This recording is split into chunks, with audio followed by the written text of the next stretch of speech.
Well, welcome. My name is Robin Zevotek. I'm a research engineer with the UL Firefighter Safety Research Institute. If you were here yesterday, you got a chance to hear me fumble through a whole bunch of stuff about our fire attack project we got going on. Today I'm going to talk a little bit about another project we have going on that is looking at the firefighter training environment. So I gave this presentation on Wednesday, and I've lengthened it by about 45 minutes, so we've got a little more information in there. Hopefully we can get through it in a relatively expedient time. Little background on myself. I am a 15-plus year volunteer firefighter in the U.S. I have a degree in fire protection engineering from the University of Maryland, and I've been doing firefighter research for about 4 years now. Prior to that, I did fire safety engineering for 7 years for a consulting firm. So I did some design work and some modeling work when I was doing that. So what is this study going to look at? Well, in the U.S., we typically do our training in a building that looks very similar to the one in the upper left, a concrete training building. The design of that building really has nothing to do with fire behavior or fire development. It is completely designed around resisting the exposure to fire, being able to drain water effectively, and not placing firefighters in a dangerous situation. So we have metal windows that have to be able to be opened from both sides. We have scuppers on the other end, here, which allow things to drain. You see quite a bit of soot staining draining down from the windows there. And then we have some thermal lining on the inside that allows it to resist the heat from whatever's being burned in there. We're moving to some container props, which are actually kind of common out here in the Netherlands. And those also really have nothing to do with fire development. They are strictly used out of ease of acquiring them, cost, because it's about $3,000 US for one of these containers, and if you burn one up, you can replace one. Whereas constructing one of these buildings is approaching somewhere around $5 million in the US, so you could do a whole bunch of those before you're going to need to replace one of those. So it just makes sense to move to that. But does it make it any more realistic?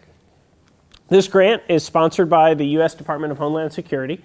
This was our 2014 grant. We're a little behind on the awards, but this will go till, it was awarded actually in 2015 and it finishes up in 2018. So I've got a little while to finish it. But we're probably about halfway through at this point. So this is our grant program that we've developed. It's very similar to other grants we've worked through, but we form an advisory panel for each one of these. This particular advisory panel has a lot of people that we've been working with over the last 10 years in fire research, because we really want to look at firefighter training and how we can make it increase the fidelity while keeping the safety. And if we're trying to increase firefighter fidelity, that means maybe we're trying to get it closer to reality. And these people have been with us as we've researched residential fire attack and residential fire ventilation over the last 10 years, so they have a really good understanding of what fire reality looks like, so they're great to use for when we're talking about how we can train better. They also, several of them run rather large training academies in the U.S. One of them is running the LA County training program at this point. Several are involved in training at the FDNY Fire Department, the Fire Department of New York. So we formed our advisory panel and we met with them to try and break up the project into how we're going to attack the problem. And one of the big things that we've accomplished so far that we're working on, that I'm analyzing right now, is we've characterized a whole bunch of fuels. And this has been going on in fire engineering probably for the last 60 years. We've been characterizing fuels, but they've been changing drastically. We've also got some really great measurement techniques now that we did not have. Back in the 80s, when oxygen consumption calorimetry became predominantly the method for measuring heat release rate in fires, we took what was normally a mass loss rate, which was measuring how much mass something loses as it's burned, and multiplying it by a known heat of combustion. That only works if it's all the same type of product. When we talk about complex products like sofas, chairs, and beds, they are not only made up of one type of material, thus that multiplication factor could be drastically off, especially because the weight of polyurethane foam is nothing compared to the weight of a piece of lumber. So So we've done some fuel characterization, and then we also have completed 2 of the training fire exercises. We were looking at quantifying what does it look like if you use training fuels in a residential building. Then we wanted to look at what does it look like if you use training fuels and residential fuels in a training building. And then going forward, we're going to look at what does it look like if we use metal containers, and then we've got some innovative testing to do. Just to highlight with all of our projects, we put an outreach program out there, which is typically an online training module. So the real end goal of this is it doesn't really benefit the fire service unless we can get it out to the fire service. So that online training module is huge. I fall asleep reading my own reports, so there's no way I would expect anyone else to read them. And an interactive click-through module with some videos, with some audio to it, really helps us kind of get that information out there. Although we're only hitting about 60,000 people with these because we can track how many we're hitting, that's still a fairly good number when you think about it. In the US, we have about 1.1 million firefighters, though, so we've got quite a bit of work to do because that 60,000 does not include all US firefighters. We've hit somewhere in the neighborhood of about 1,000 users from the Netherlands, as I looked last night. So that doesn't necessarily mean they're firefighters, but that's a fairly good chunk if it was firefighters from the Netherlands. So to sum up this project, I could read through all the goals on the screen, but that could take some time, be boring for all of us. Or we could look at this handy cartoon drawn by Paul Combs, who's a firefighter in the US. And he does a very good job of kind of mixing a little bit of politics and firefighting here. And he drew a cartoon that's 2 firefighters that are training to put out this small dragon right here, where behind them there's a larger dragon. And on the small dragon it says fires of the past, and on the larger dragon it says modern fires of today. And it's an interesting concept of shouldn't we be training to fight this guy on the right instead of this one on the left? And I have a little bit of different opinion on it. I don't know that we're training to fight that guy on the left. I think that's just how fire training has evolved. It was not intentional to say that that meets fires of the past. It's to say that this is how we train firefighters. So maybe we could do that a little better to get it closer to the modern fire. So if we're talking about fire training, I think initially we got to hit on the firefighter environment. This is not in training. This is the general fire environment. It's probably off by a little bit because the date of this resource is from 1973, but it's from the National Bureau of Standards, which became the National Institute of Standards and Technology, or NIST in the US. And they basically characterize the firefighter environment into 3 general categories. And ironically, they fit very, very well today, even though we have modern protective equipment and we have modern furnishings. And the reason I think that is because we still haven't been able to design to protect against some things in fire, mainly flashover. Once we hit that, we really can't protect against it for more than a couple of seconds, so that's why this probably still holds true. But the routine region was somewhere between about 18 degrees Celsius up to about 70 degrees Celsius, and it was between about 1 to 1.5 kilowatts per meter squared. This range, in my mind, is something in structural fire protective gear that you could go in there, you could be there for as long as you want. Most likely, your air supply will run out well before you would need to leave that atmosphere with that temperature and that heat flux. Just as a reference, 1 kilowatt per meter squared is about a hot sunny day on a beach. So, I mean, if you're in firefighter turnout gear and a hot sunny day on the beach, you're probably going to be uncomfortable, but there's not any physical burn injuries that would occur. When we get above that 70 degrees Celsius all the way up to about 200 degrees Celsius, and above that 1.5 kilowatts per meter squared to about 12 to 14 kilowatts per meter squared, this is where we would consider the ordinary operating range of the firefighter. This is where we want them to be. This is the sweet spot.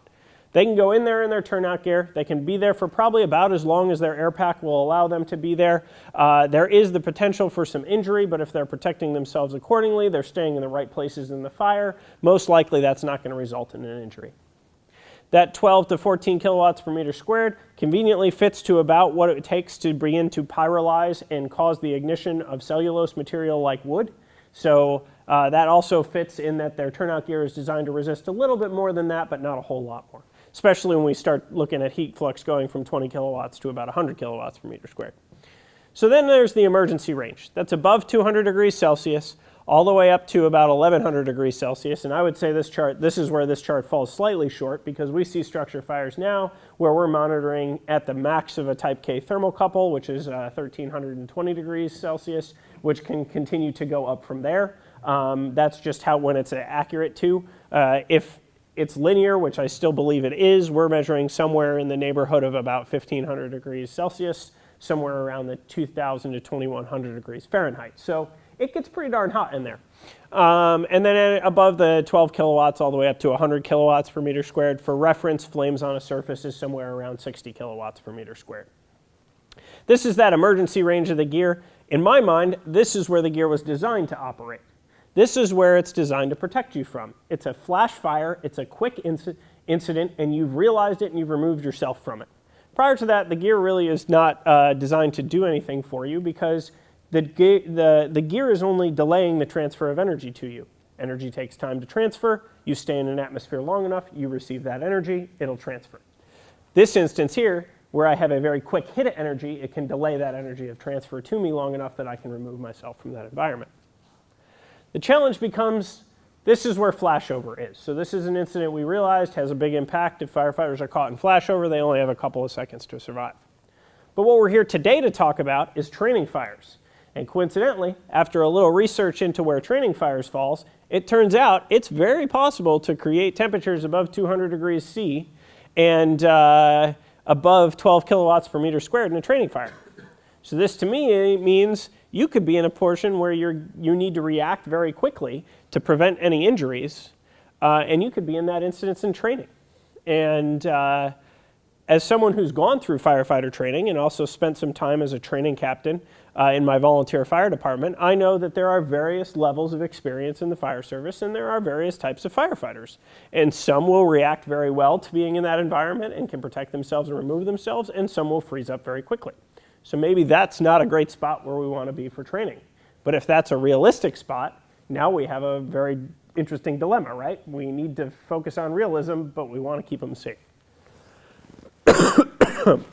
So let's look at a couple of fuel loads here, because I think when we started our fuel load characterization and we did a little research, this is a pretty important comparison.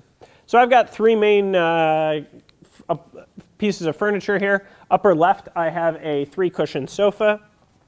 Upper right, I have a 2-cushion sofa. Both of those are sleeper sofas, so a mattress folds out. And then on the bottom there, I have a bed. That happens to be a queen mattress with a queen mattress topper on it, foam mattress topper, and a comforter placed over top of it. So as I light those with a exposed flame, it's called it's a British standard flame, which is used for the British furniture testing standard. We lit those with that 6-inch flame of methane, and we held it there for 10 seconds, and then we let the fire grow. This is under an oxygen consumption hood, so I'm measuring the amount of oxygen consumed, thus I can approximate the heat release rate. After about 4 minutes, we see that we're involving our 3-cushion sofa very well. Our 2-cushion sofa has pretty much burned out most of the polyurethane foam that was in there, and now we're just burning some of the wood and maybe the mattress that's tucked underneath it there. 5 minutes, we're involving all of the polyurethane foam in our 3-cushion sofa. Starting to see some of the wood exposed. Then we got an interesting phenomenon going over here with our mattress. Our mattress has taken some time, and as we think about that, we can associate that with some of the fire safety engineering we know, that this flame spread here is dominated mostly by horizontal flame spread.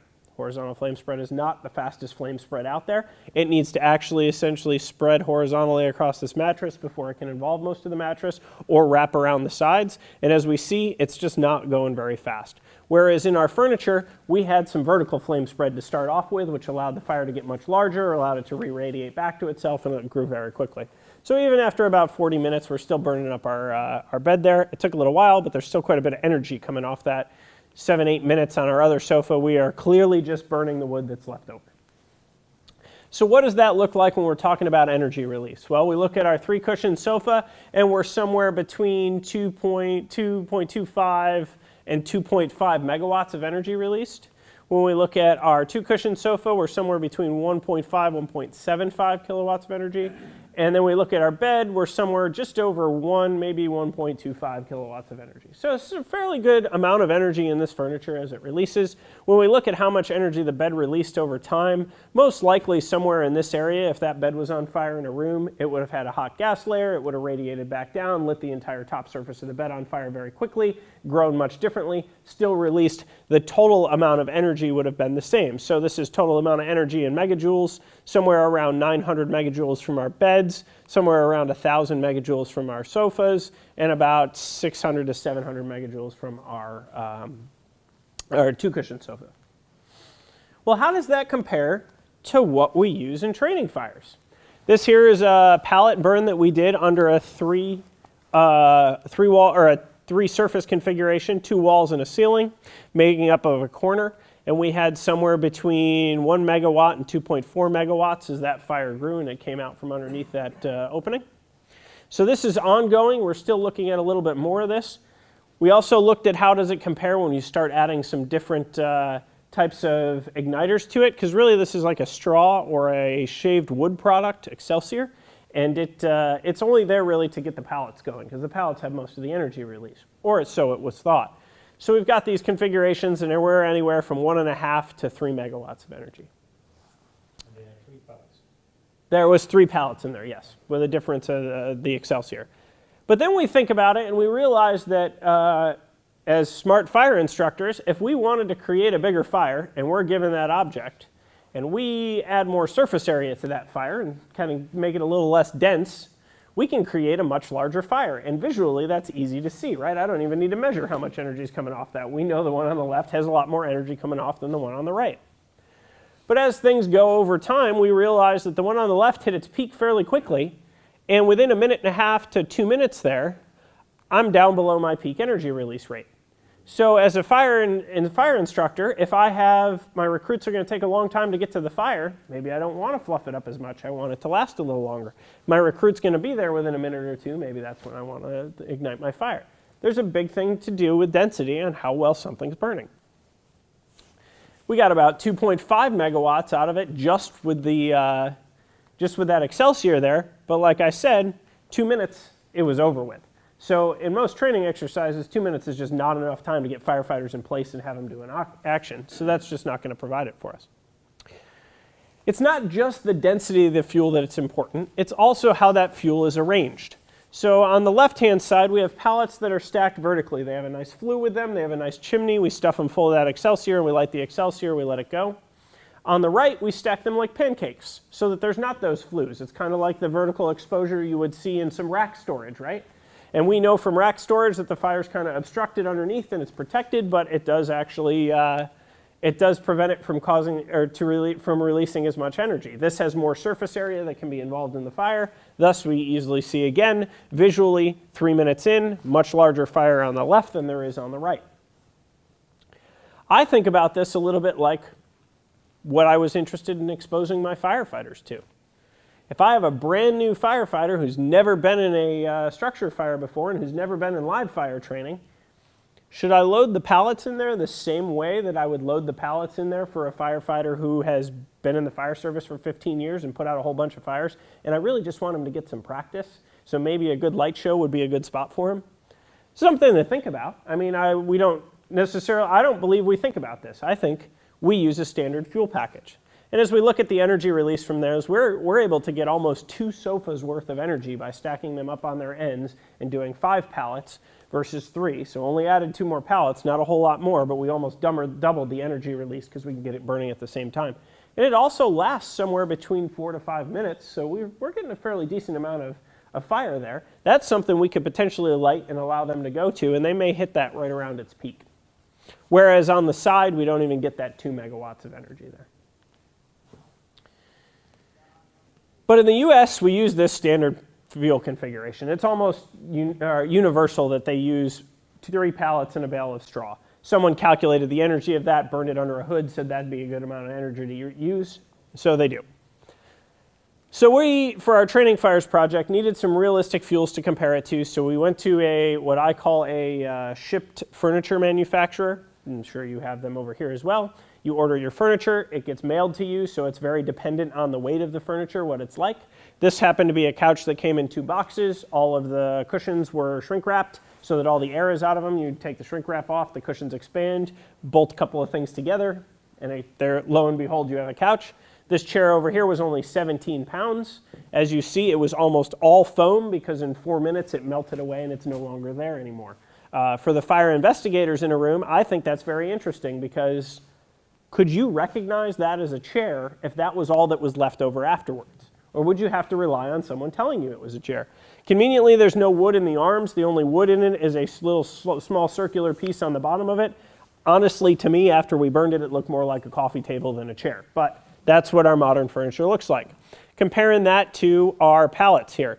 Within 6 minutes, we burned out most of our 6.5 to 7. We burned out most of our sofa. Our chair is just a pile of goo, but our pallets are still raging pretty strong over there. The real question is, how much energy is coming off those, right? As we're comparing those, how much energy? If I was to go to my local fire chief I happen to live in the state of Maryland, and I said, hey, chief, you okay with us burning a sofa in the burn building? He'd say, are you crazy? You're going to kill firefighters. Those things release so much energy so quickly, there's no way you should do that. I said, all right, chief, what about chair? Nope, not happening. Still releases too much energy, killing firefighters. All right, so we can use the 3 pallets and yeah, you can use the 3 pallets and the straw, no problem. So we start to look at the energy release from that, and I notice that my sofa and my pallets release about the same amount of energy at their peak. That's interesting, because I guarantee you I could go back into a code in the US, which is an NFPA standard, NFPA 1403, and 1403 says I can't use furniture because it could cause unrealistic fire, or it could cause rapid fire development, which could potentially result in flashover and may injure firefighters. So I only can use wood-type materials like pallets and straw. Should be safer. Should be absolutely safer, no problems. Well, lo and behold, little measurement here, we're noticing that we're seeing a very similar one. And honestly, if the chief had let me use the chair, I'm using much less energy. I'm releasing much less energy with the chair than I am releasing with the pallets and straw. The chair is actually even growing slightly slower than the pallets and straw was growing for the fire. And really the difference in the growth rate with the furniture, I would agree with you, there's probably something like 150 to 200 seconds difference in the growth rate of that, so a couple of minutes growth rate between the pallets and the furniture. But in reality, we want the firefighter to attack the fire when it's at its peak if they're doing what they're supposed to be doing, because that's where they're getting the most realistic training, or so it's thought. So we would want them to hit that right about at the same time, and they're about the same. So to first look at this, we decided that we're going to look at how all of these fuels perform inside a residential structure. So on the upper right here, we have our residential structure. It is I apologize, and I'm going to flip between English and metric units because I'm bad at converting as much as I should be. That's about a 1,600 square foot home, which is typical one-family home in the US. It's actually probably a little large on the single-family home that's a one-story single-family home, but it's got 4 bedrooms. It has a living room, a kitchen, and a dining room, and then it has 2 bathrooms. In this particular instance, we have actually walled off our 2 bathrooms to put all our instrumentation in, because that helps us out a lot when we're running things. It's much easier to run things through a single wall than it is to have to run it all the way across the floor in the fire and out, because then it start to damage stuff. So those volumes, we're just going to assume those doors were closed during the fire, and we're just taking into consideration the volume of the rest of the structure. Then we have 1 bedroom was closed, and we have the rest of the bedrooms that are open. On the bottom, I have pictures of our fuel loads that we were using there. First one is our pallets, just our pallets and straw laid on the ground.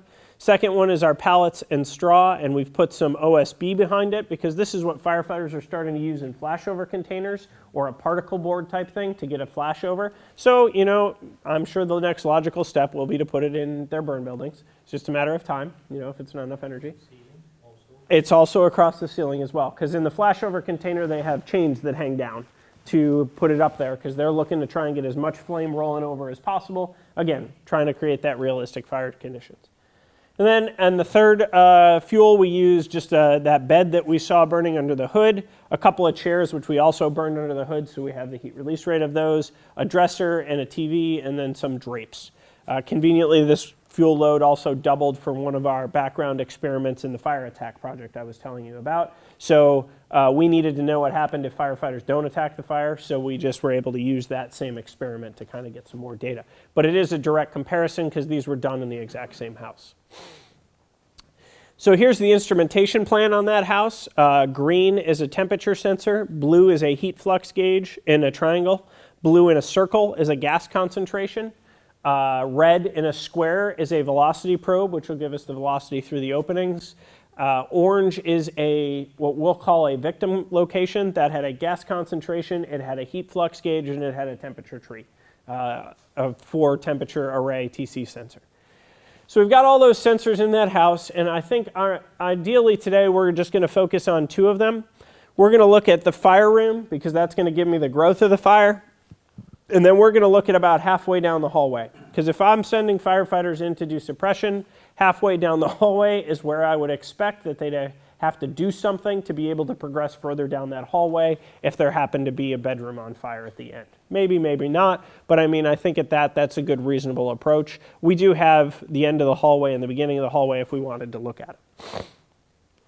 So we're going to look at those 3 different fuel configurations. On the top, I have temperature graphs. On the bottom, I have some graphs of the oxygen concentration at the entrance to that bedroom. So we look first at there's a couple of things that stand out on here as the fire researcher in me. And the first one is the growth rate.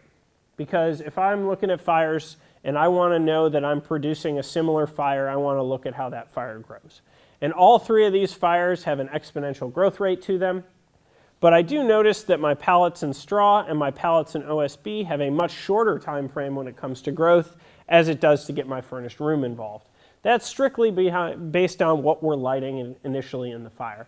If we're lighting the straw on fire initially, that straw burns up very quickly, but it's able to provide all that energy to the pallets and it gets them going even faster. So we're in under a minute, we're starting to see a very rapid exponential growth in the room, whereas in our furniture, it takes almost 4 minutes for that same growth to happen. Is that important to firefighter training? I would argue no.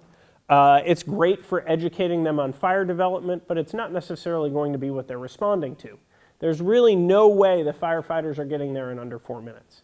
Because we have to keep in mind this is 4 minutes from ignition, so that takes into consideration the time it took to recognize the fire, the time it took to call in the fire, the time it took to dispatch the firefighters, and the time it took to get there on scene. So even if the house was directly next door to the fire station, the 4-minute mark is probably pretty realistic. And for them to do any intervention right away on scene, you're looking for a minute to a minute and a half. So they're going to hit this one at its peak. They're hitting this one as it's coming down its ventilation curve. They'll hit this one somewhere about its peak. So growth rate's not hugely important. So what else is important? Well, the other thing that I notice is the fires respond to oxygen. As each one of these oxygen concentration dips, we see a corresponding dip in the temperatures. What happened? We reached so much, or the fire grew so fast in there, it burned up all the available oxygen. Because we didn't have a door open, it just it began a rapid descent, and as the gases started to cool, everything started to contract. We could not sustain burning in there at that point. We realized this in the experiment, and all 3 of these do this. All 3 do it right about the same rate. There's really no difference. Once it hits that ventilation limit, they all drop right off. Coincidentally, they drop a little different levels, but I think that's more due to the fuel than due to the fire response of the structure, because in the pallets, we burned up almost all of our straw, so there's nothing burning there. And it didn't quite, this oxygen sensor is about half a meter off the floor, so it didn't quite burn all of the oxygen that's very low, but we really don't have much burning down low there, so that's a challenge. With our OSB, we had OSB pretty low on the wall down there, so we had pretty good amount burning down there low. And coincidentally, we were able to get a little bit more deep-seated because we got to about 12% oxygen in the OSB, which makes sense if some of that straw was still burning or there was some of that OSB that had fallen down and was on the floor burning. Whereas when we're looking at the furnished room, all of that is very synthetic. So if we were to equate that to a known fire, we could equate that to a liquid pool fire.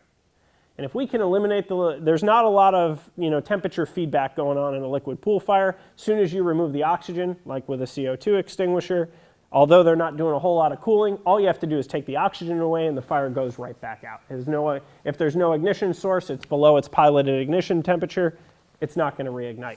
And I think that's a lot of what we see with these modern furnishings is the reason this didn't dip down quite as far was because as soon as that was affected by oxygen, it puts it right out and it doesn't have anything else to go.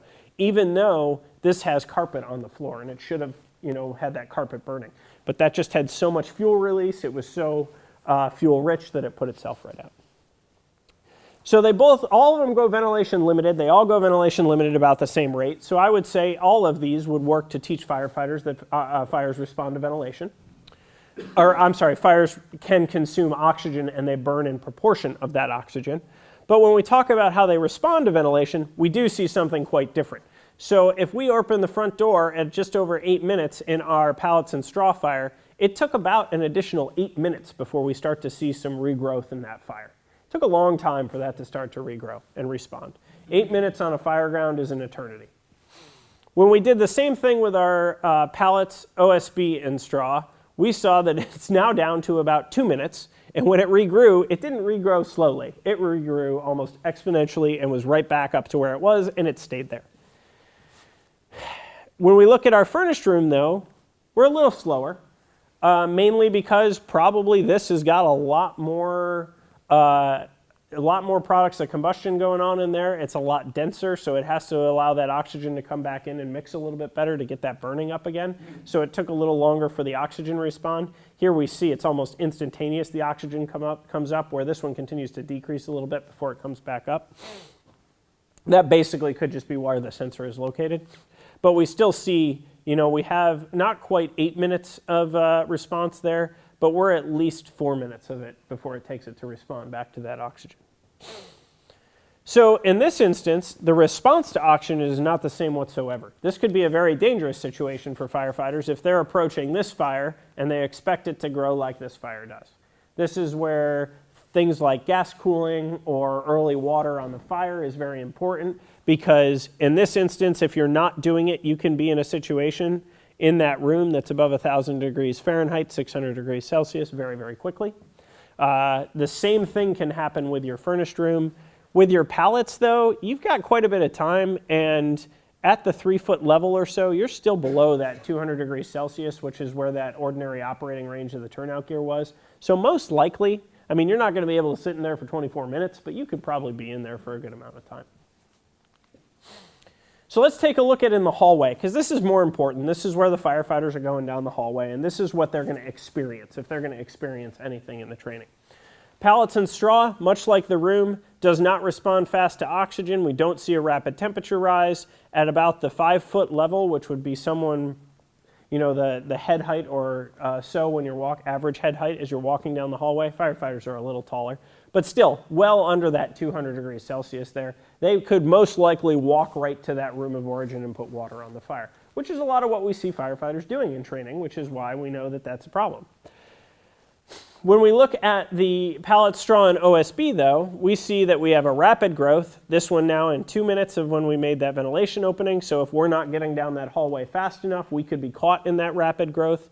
We do see at the 4-foot level, we are now seeing temperatures above 200 degrees Celsius. So we're starting to get into that position where if you don't do something, you could potentially receive an injury. Whether that is gas cooling, whether that is full-out low pressure flowing of water to cool your environment, you need to do something.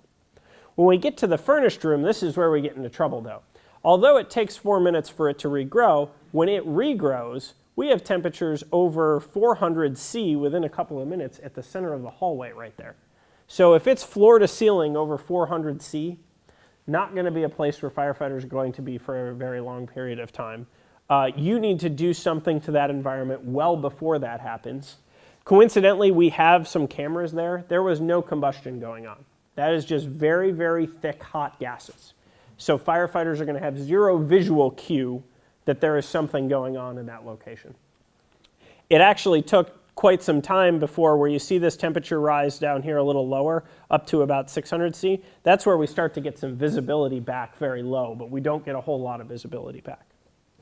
So this is an interesting dilemma right here, because this is what we want to train firefighters to, that this is the situation they could be caught in. If they don't do something, it's going to go really bad. But how do we use these fuels or another fuel configuration to teach them that? It's a pretty difficult question.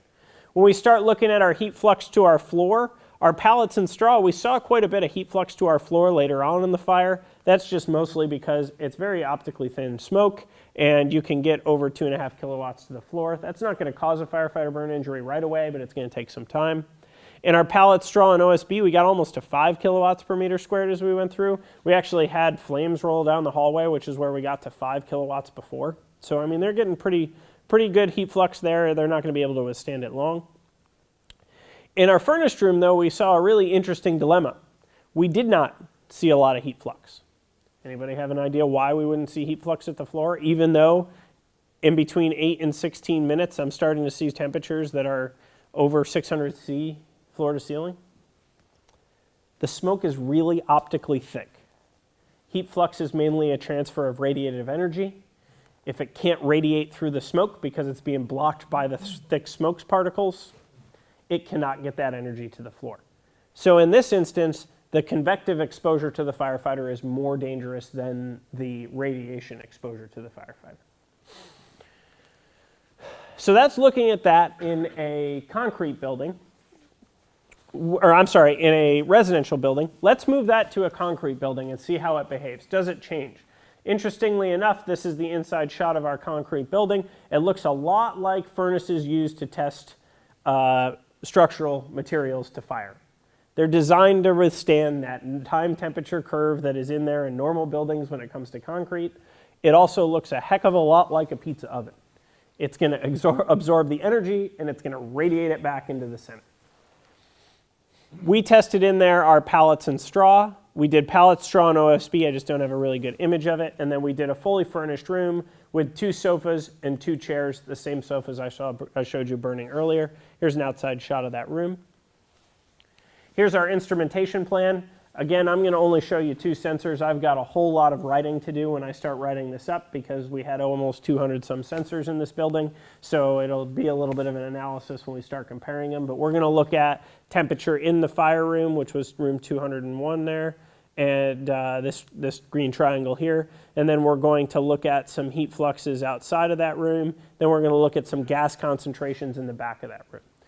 This doesn't show it well here, but this was actually walled off because we only really wanted one door to that room. We really weren't interested in this, and we needed this space to run some instruments through. So here's our fire growth curves. What stands out to us here? I mean, it's very, very straightforward to me. Not a single one of those looked like the temperature curve that we had with the fuel inside the residential fire. So if fidelity is an interest, or making it realistic is of interest, doesn't matter what fuel you use in that building, we're not going to make it any more realistic. We could fill it with flammable liquids, and we are most likely not going to make it any more realistic. Several reasons. The concrete soaks up the energy. So taking it to a ventilation limited state becomes very difficult because you have all this extra radiation, which is cooking off some of that soot, making it burn a little cleaner, like an oven, and that's not going to allow it to have that ventilation limited state that we saw. In addition to that, when we don't have a lot of energy, when we just have about 2.5 megawatts, we can't get temperatures up very high. We also don't see any response so the first line is the front door open, and the second line is going to be a window ventilated. We see no response to a window ventilated. We see no response to a window ventilated, and a little response to a window ventilated, but I really wouldn't say it's a window ventilated. That last line there is suppression. We actually had to put these out because we started to damage a little bit of the building, so we put them all out somewhere around 10 to 12 minutes into it. So let's take a look at those gas concentrations because that's another thing we're interested in. We want to see what our gas concentrations look like. So light blue line is at about half a meter off the floor. Dark blue line is somewhere around 2 meters off the floor, a little less than that. It's up in the upper layer. On our pallets and straw fire, we clearly didn't go ventilation limited. We barely moved that line off of 21% oxygen. So there's plenty of oxygen in there, not enough fuel if that's the concern down low. Up high, we took the oxygen down a little bit. We don't have fuel up there, so it's really not going to impact how that fire burns. When we get to the pallet, straw, and OSB, it's almost an identical curve. It's a different curve. I promise it's a different experiment. But it looks very similar. We're just not dropping the oxygen down low. That building is so leaky, has so much oxygen, it's burning off all that soot. It's just not happening as well for us. When we get to the furnished room, another interesting dilemma occurs. We end up dropping both of them down relatively at the same rate, fairly low. When we open the window, we don't get the oxygen above 10% in the back of that room. So did it not respond to ventilation because we didn't provide it enough ventilation, or did it not respond to ventilation because it was already fuel limited? I have to look at that one a little bit more, but in general, it didn't respond to one window opening, and it would have in the residential structure because that one responded to one door opening, so even well away from it. So we're not producing the same type of fire in these concrete buildings. We also have some instrumented turnout gear here. This is where we're trying to get back to a little bit of the exposure to firefighters. So on the right here, I know it's a little tough to see, I have a metal box that I have drilled holes through, and I've put Schmidt-Bolter heat flux gauges, which are total heat flux gauges that measure radiation and convective heat flux. I've put over the top of that entire ensemble a piece of firefighter turnout gear that we bought directly from the manufacturer, sewed it into what is almost like a toaster cover that you would see in your kitchen. It wraps all the way underneath. That's protecting my box. I'm running cool water through my box, so it's keeping the inside cool. It really isn't designed to mimic human skin, but it's somewhere around like, I think we were somewhere in the neighborhood of like 15 to 17 C. So it's not bad, but it's certainly not quite human skin temperature. To compare that, we have a very similar box, but I put some fiberglass insulation with some metallic, it's metallic tape or aluminum foil over top of it, but I cut out a space for my gauge. So my gauge is receiving all the energy. This is just protecting my box so that I don't burn these up. These sensors are about $1,500 a piece, so my boss gets pretty upset when I start burning these up on a regular basis, especially since there are 4 of them in those 2 boxes, one facing forward, one facing vertically. So the lines we see, the blue lines are the ones, dark blue is facing vertically, dark orange is facing vertically. Dark blue is the one that's exposed, dark orange is the one that's under turnout gear. Pallets and straw, that firefighter wasn't receiving enough energy to receive a burn. Just wasn't happening. They could have stood right there in that space most of the day and probably not received a burn. Their gear was doing exactly what it was supposed to. In addition, we really weren't putting out that much energy to that point. When we add the OSB in there, we exceed the burn portion. So about 2.5 kilowatts per meter squared, you could have a burn within seconds on your skin. We are taking into consideration convective and radiation energy, so that may have resulted in a burn to someone who wasn't protected with firefighter turnout gear, but the ones that were protected with firefighter turnout gear just doesn't go up. So we're just not producing the radiation. The gear's working like it should. In our furnished room, however, we would have exposed both someone protected and someone unprotected with gear. So now, not only am I not creating a realistic fire, but if I decide to put furniture in there because I think I am going to create a realistic fire, I'm creating a fire that has the potential to injure firefighters. So not necessarily something we want to do. Now comes the theoretical portion of the presentation. This is what I'm going to try and answer by analyzing all of the rest of that data, along with some additional experiments we're going to do. Do we need to get to the same temperature to be able to have realistic fire training? To answer that question, I think we should talk a little bit about how firefighter gear works. So this is a cutaway of what several layers of the gear look like. So we have an external heat flux, which is going through our gear. It has an outer shell, an air gap, a moisture barrier, an air gap, a thermal liner, air gap, shirt, air gap, and skin. This would be our human skin. There is some convective loss going on, and we see as the energy transfers through, it is delayed transferring through the objects, thermal layer doing the bulk of the work, and eventually, though, we are able to transfer some energy to the skin. If given a long enough period of time, it is possible to have relatively similar amount of flux of energy from here all the way down to the skin. It's just a thermodynamics problem, right? It is only heat transfer. You can figure that out if you were able to calculate it, and we know if you apply that for long enough, you could potentially get there.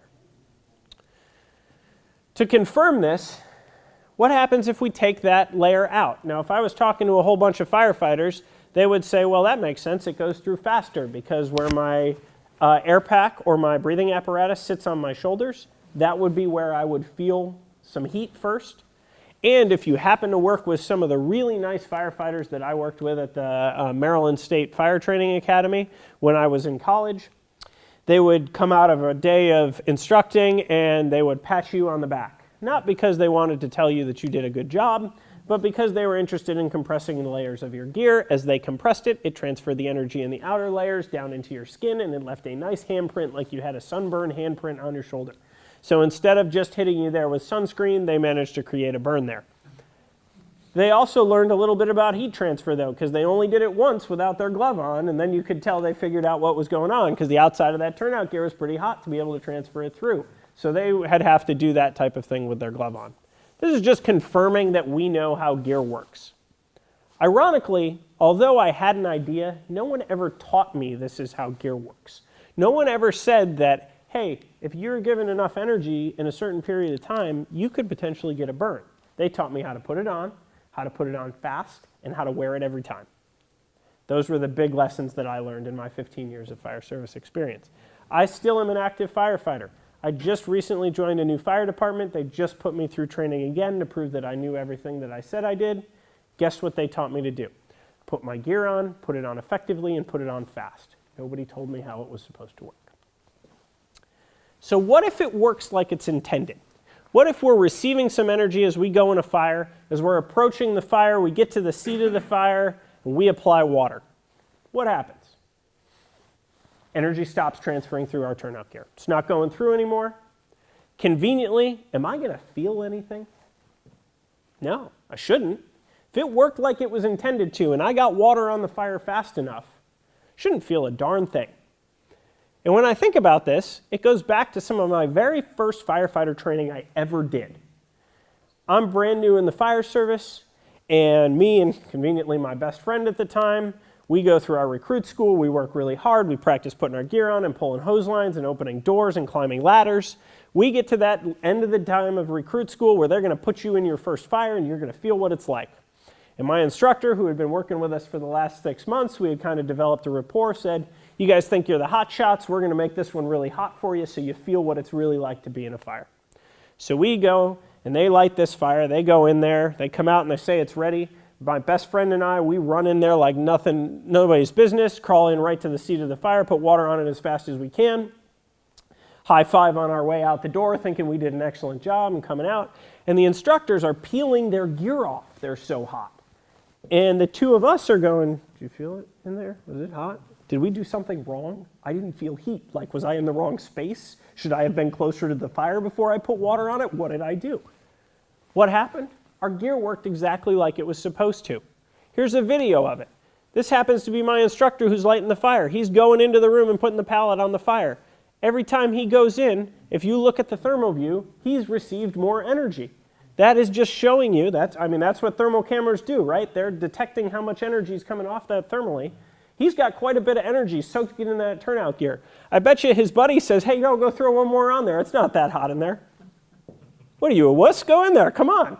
Well, look at him. He's nice and cool. So this guy's saying, man, I'm going to throw one more in there and I'm getting out of here because this is getting too warm. Their gear is working exactly like it's intended to. And because my instructors were lighting the fires and they were in there, their gear received more energy, they felt more energy, and they were essentially exposed to more energy. So let's look at how that looks and that energy absorption looks in a fire, because this is where we really want to apply it, right? I had some nice infographics. You all buy in that I said it's a heat transfer problem, but I, of course, like to provide evidence of actual things burning because that's more fun to watch. So we've got a chair in the corner we light on fire. Opposite that, we have a target chair. We have some instrumented turnout gear on the floor. We have an open door and an open window. A couple of views that we want to pay attention to. We'll pay attention to this view right here as we start to slow time down. We're about 2 minutes and 45 seconds in. You'll notice it goes to real time. As it hits real time, pay attention to our flames here and pay attention to our flames here. We start to see them roll out. As we start to see them roll out, we're going to notice that we're heating that upper gas layer up to about its ignition temperature because all it's missing right now is enough heat. It is unburned fuel. And there it goes. We start to light those gases on fire. Once we roll those gases over, we start to have some off-gassing of the floor here. The camera mount melts and points down to the floor. We light the chair opposite on fire. You can see it up there. We got the whole floors on fire now, and we have fire out our front window. So 3 minutes and 41 seconds, we had fire out our front window. This is what temperatures look like. I've overlaid on there some indication of what burns could potentially be. So if we're looking at convective transfer for burns, which would only be as if you were in the environment, but if you're in an environment over about 250 degrees Fahrenheit or 115 degrees Celsius, you're going to start to receive, or I'm sorry, yes, 250, it's up here at the line. You're going to start to receive burns. It would start to be too hot somewhere right around above 100 degrees Fahrenheit or about 60 or 50 degrees Celsius. So we're seeing that would be where it starts to get uncomfortable if you weren't in structural turnout gear. How does it look if you're underneath structural turnout gear? Well, the blue line is that total heat flux gauge that's exposed. The green line is the total heat flux gauge that's under the gear. We see as that rollover occurred, we were doing quite fine, but as soon as we saw that rollover, the heat flux outside the gear went up very quickly, and the gear did exactly what it was supposed to. It delayed that heat getting to the inside of the gear and by about 20 to 25 seconds. I relate this to what I know about testing structural turnout gear. Turnout gear is tested at about 84 kilowatts per meter squared. It's exactly 84 kilowatts per meter squared because that's what the furnace puts out that they test it with. It's just a propane gas burner, I believe, or a natural gas burner. So if that's what they test the gear at, and it has the time of 17.5 seconds before it creates a second-degree burn on your skin, that's how it's tested in the US. Flames on surface is somewhere around 60 to 80 kilowatts per meter squared. That's happening in about 20 seconds. It's the turnout gear that's slowing that down. It's working just as it was tested. Let's apply this to what we see in a fire. This is looking down our hallway here. There's a fire in the room at the end. We see the smoke coming out. On the upper graph, we see our temperature. On the lower graph, we see our heat flux. The one we're looking at is halfway down the hall. It's the blue gauge, which is sitting right about there, and the temperature sensor's right there with it. As soon as those gases light up over the head, there's that increase in our heat flux. If we don't do something about that, we're going to be receiving too much energy, and we're going to be in a place to get a burn.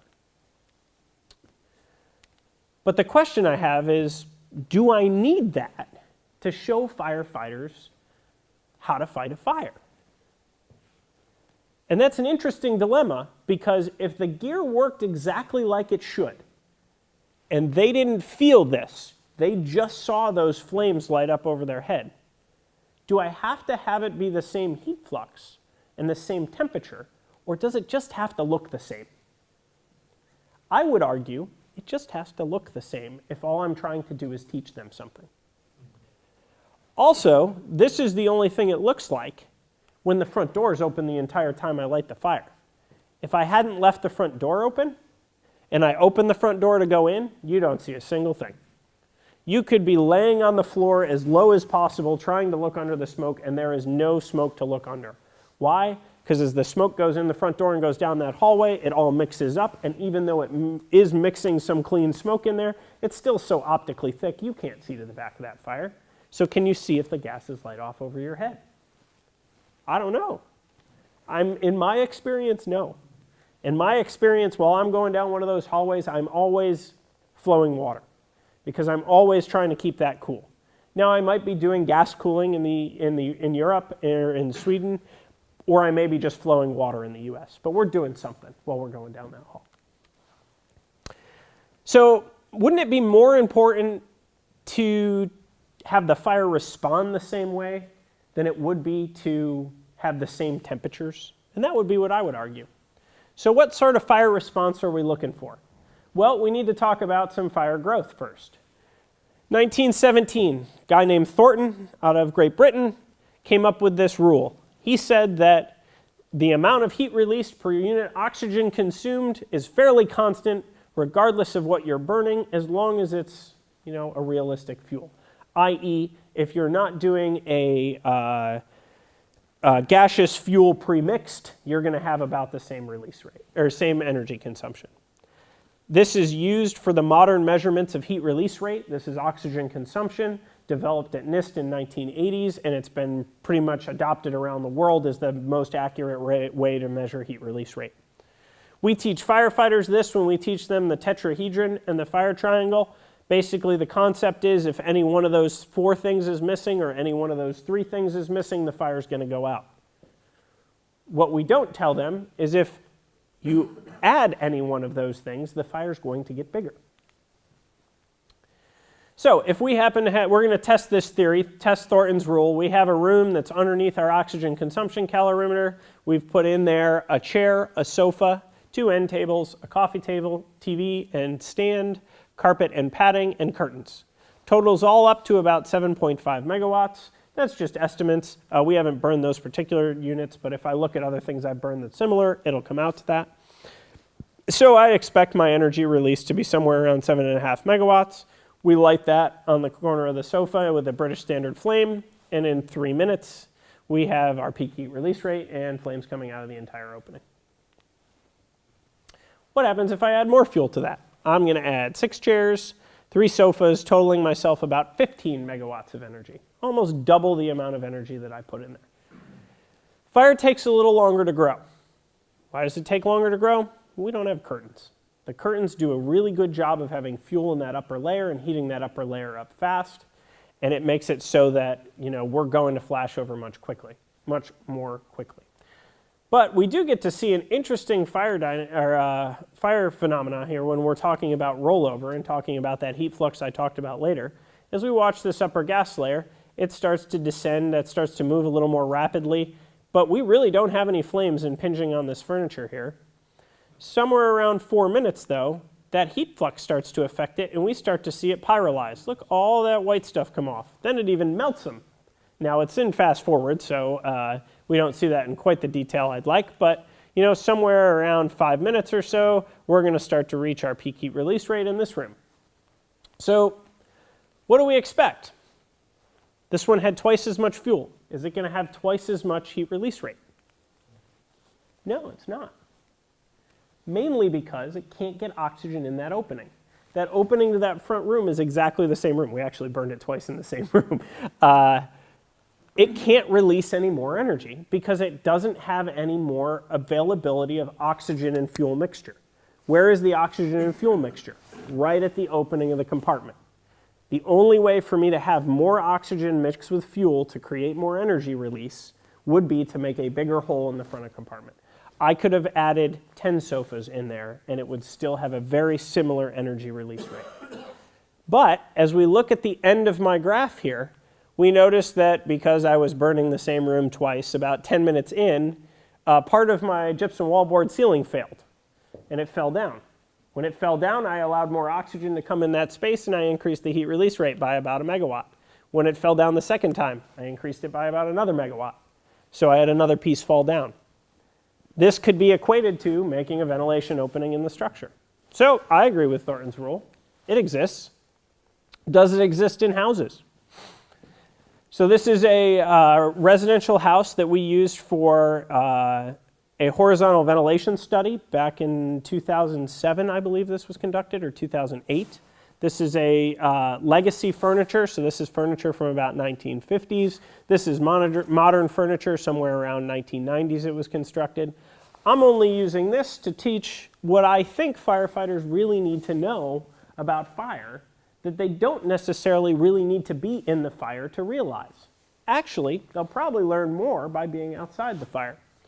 So in this instance, at about 4 minutes, all of a sudden our fire starts to die down. I can't see it anymore. Could be because there's a whole lot of smoke. Look at all the smoke coming out. But once it dies down, it decreases in pressure, gases contract, smoke stops coming out of the house. U.S. standard response time for fire departments is somewhere between 7.5 to 8 minutes. To err on the side of caution, we're going to use 8 minutes, and our firefighters are going to show up. They got to report a fire at this house. They don't see anything, so they're going to open the front door. They open the front door and they see smoke and say, hey, we need to let all that smoke out, so we're going to open the front window. This is conventional thinking till about 5 years ago in the U.S. So we have all that smoke coming out, but it's letting clean air in. That's allowing our fire to grow again. About 10 minutes or so, we start to see we've got rollover and flames coming out the opening. If we had had only opened one window or one door, we would have only had flames coming out one door. It's important that they understand that the that the fire is going to respond to that additional oxygen, because in that instance, there's no openings in that house. They have to go in there to put that fire out, or use a cold cutter technology or something like that. But I mean, if you don't know where the fire is, you can't do that. You got to make an opening to figure it out. On our legacy side, it's even more amplified because I don't have that thick smoke obscuring my visibility. I still see my corner, my coffee table, my lamp, the corner of the sofa that was next to the one that was burning. And as that runs out of oxygen, I still see those objects as that flame decreases. And notice it starts from the top and goes down because that's where the oxygen is consumed in that or that's where the gases are displacing that oxygen. They're pushing it down to the floor, and it gets down to the floor, and it almost puts itself out. It's just burning just a little bit underneath that sofa there when our firefighters are going to come in and do their ventilation. They're going to do the exact same ventilation. Smoke's a little different color we see in that furniture. But lo and behold, that addition of oxygen is still going to teach that same concept, that adding oxygen to the fire is going to increase the fire's size. And although it takes much, much longer in our legacy furniture, we see that room go to flashover, and we see fire come out those openings somewhere around 29.5 minutes. Almost the same end result. The timetable was just a little bit different. Okay, maybe it was 30.5 minutes. It does happen. I know the flames come out that opening. 32. So we got flames coming out our opening. We've hit flashover in that space. What does it look like in the space? Because we had it instrumented.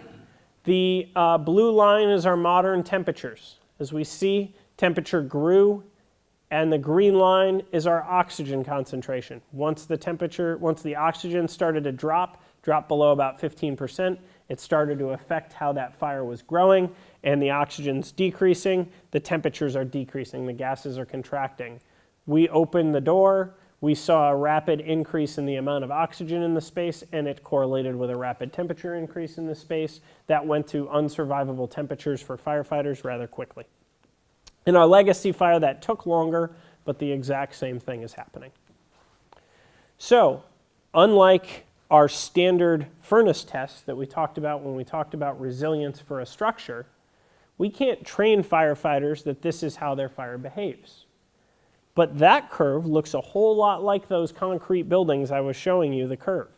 Although some of them had higher temperatures and some of them had lower temperatures, that's what we're training them in, and that's what they're expecting the response to be to ventilation and to suppression. We need to teach this curve. I would argue, and I think the end of this project is going to show, that maybe we don't need to have them in the fire to teach them this. Maybe we don't even need to be putting them in a role where they're going to be putting the fire out to teach them this. I would argue that you're better going to learn this if you're watching it as a demonstration from the outside, and then you're put on the inside to put the fire out. Because we need to develop muscle memory on putting on turnout gear and using hoses and being better at our profession, but that doesn't necessarily mean we need to be exposed to more heat and more temperature to do it. We just have to have a better understanding of it. Ideally, I would also argue that we should not be training firefighters to react to heat. Because if you feel heat through your turnout gear, that means it's already transmitted through all those layers. That means your gear is becoming saturated, and in a short period of time after you feel the heat, you could potentially get burned. If we're saying wait until we get heat, it's probably not where we want to be having our reaction. We want it to be on something different.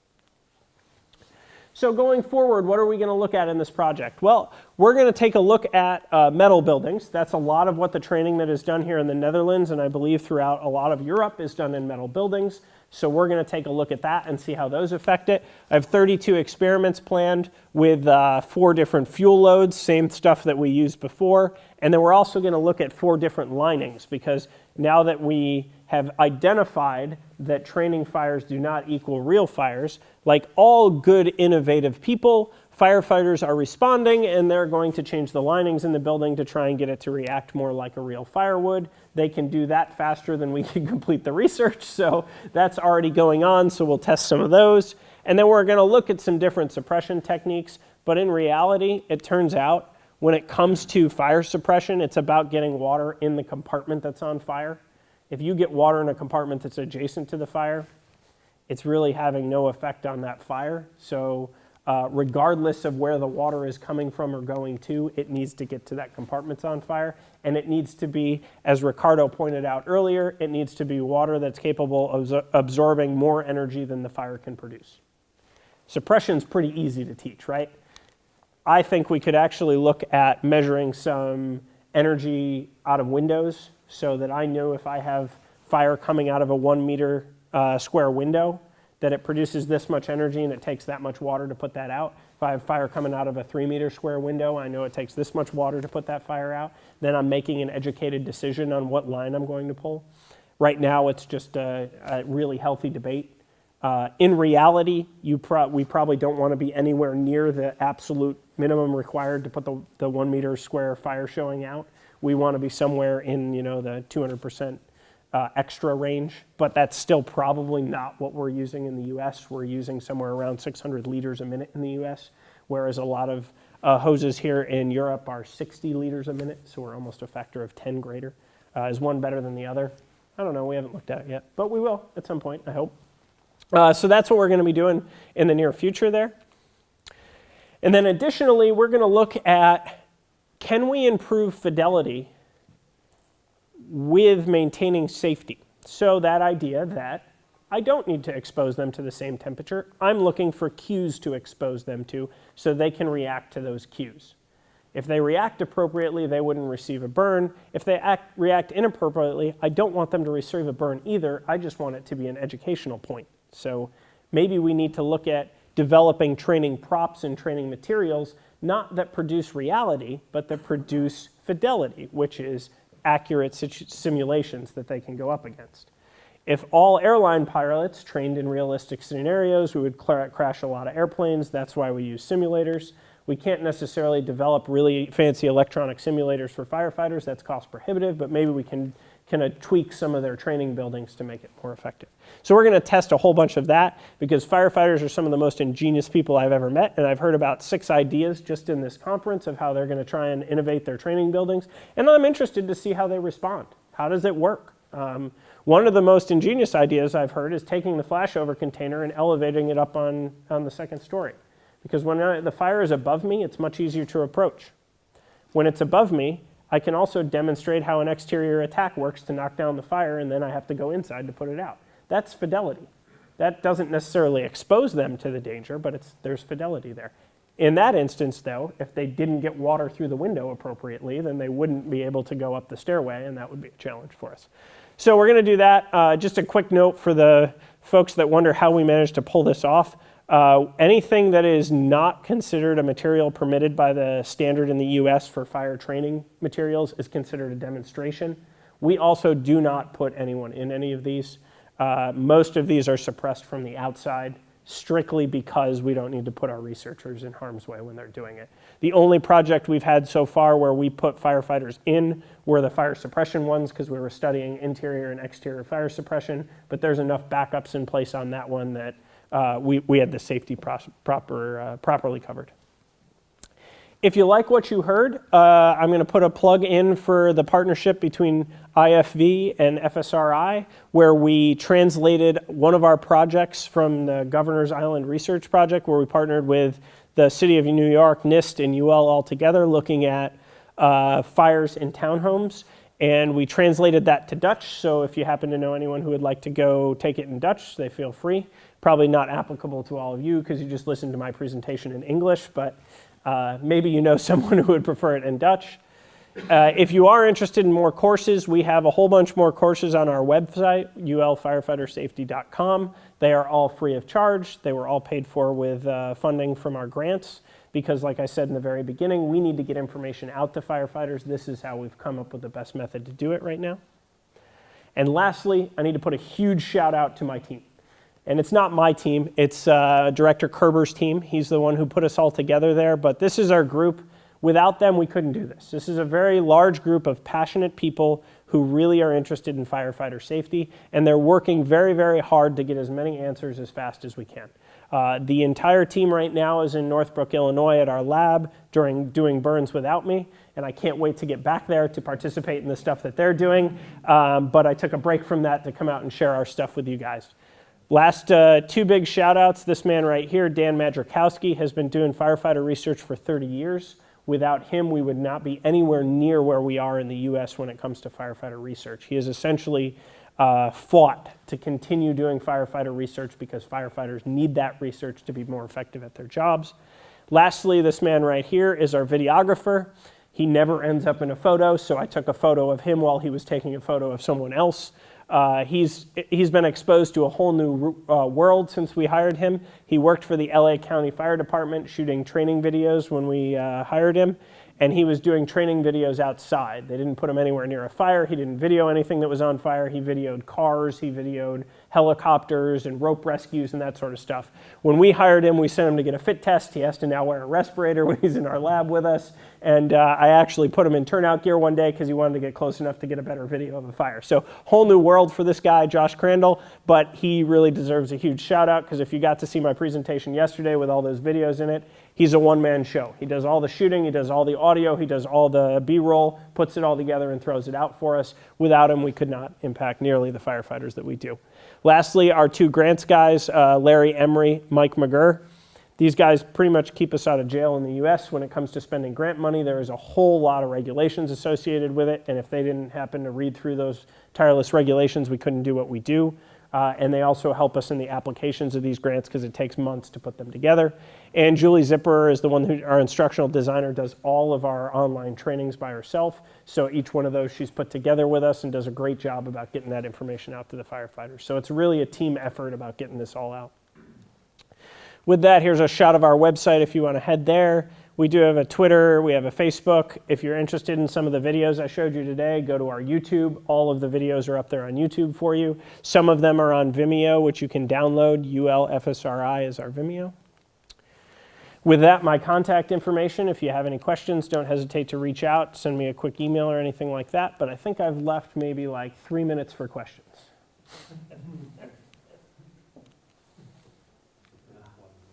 I can flip one back, yep. That's an easy question. Nobody wants to call me, they want that information. I had it. Anything else? No. All right, well, you guys have been a great audience. I appreciate you taking your afternoon to spend some time with me, and it's really been an honor to come out and share our research with you, and I hope I get an opportunity to come out next year and share how we've gotten further in some of these projects. As I keep giving these presentations, you guys just get as emotionally invested as I do into them, so you want to know what the results are as well. So, yes, thank you so much. I hope you guys have a good evening. Thank you.